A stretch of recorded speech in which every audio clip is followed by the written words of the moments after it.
నమస్కారం అండి. నా పేరు గంగాధర్ నీలం. ఇప్పుడు నేను మీకు నాగదోష పరిహారాల గురించి వివరించబోతున్నాను.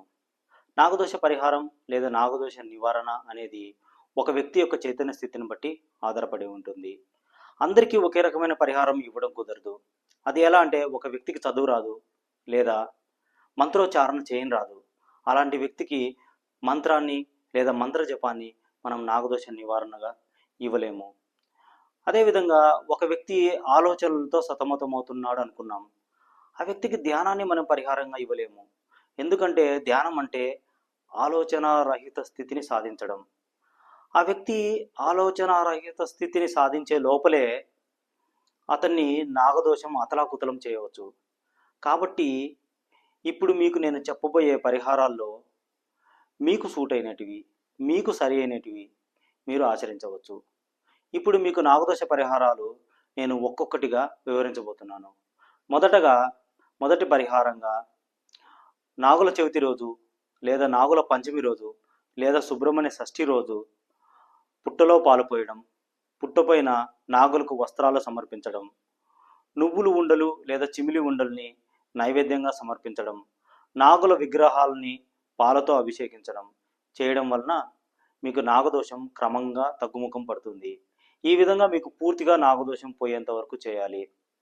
అదేవిధంగా రెండో పరిహారంగా మీరు నాగుల్ని ప్రతిరోజు కనీసం అంటే 9 సార్లు ప్రదక్షిణం చేయడం వలన, అది కూడా నేను ఇంతకుముందు వివరించిన ప్రధాన నాగదేవతల్ని ఒక్కొక్క ప్రదక్షిణకి ఒక్కొక్కరిని స్మరిస్తూ క్షమాపణ అడుగుతూ ప్రదక్షిణాలు చేయడం వలన మీకు నాగదోషం క్రమంగా తగ్గుముఖం పడుతుంది.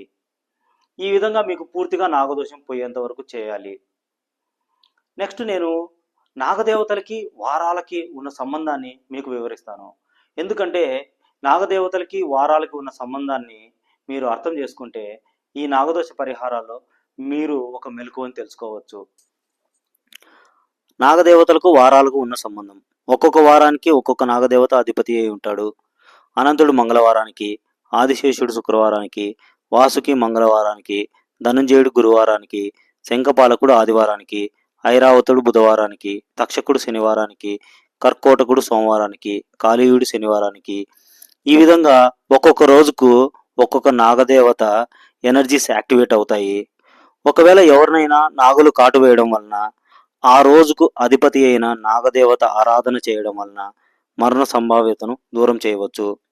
ఇంతకుముందు ప్రస్తావించిన విధంగా మీకు వచ్చిన జబ్బును బట్టి, సంఘటనను బట్టి ఏ నాగదేవతకు సంబంధించిన దోషం ఉందో కనుక్కోవడం వలన ఆ నాగదేవతను ఆరాధించి నాగదోషాన్ని త్వరగా పోగొట్టుకోవచ్చు.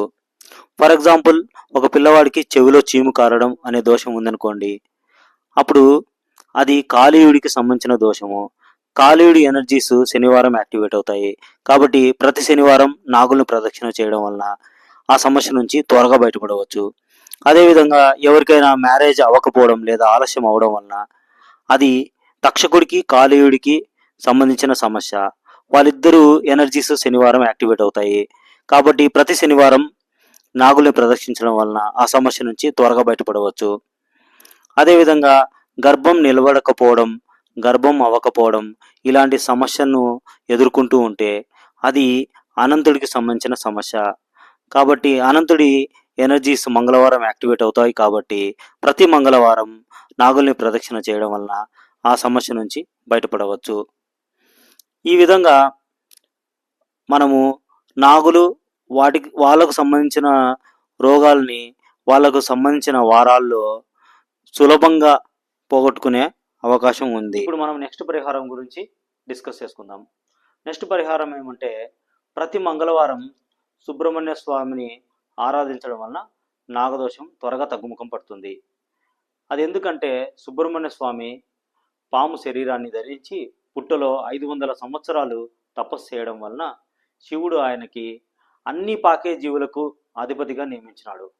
కాబట్టి సుబ్రహ్మణ్య స్వామిని ఆరాధించడం వలన అన్ని పాకే జీవుల దోషం, అది నాగుపాములే కాదు, అది బల్లులు, తేళ్ళు, ఎలాంటి జీవుల దోషం ఉన్నా ఆయన ఆరాధించడం వలన త్వరగా తగ్గిపోతుంది. మనము నా నెక్స్ట్ వీడియోలో ఇంకా పరిహారాల గురించి నేను వివరించబోతున్నాను.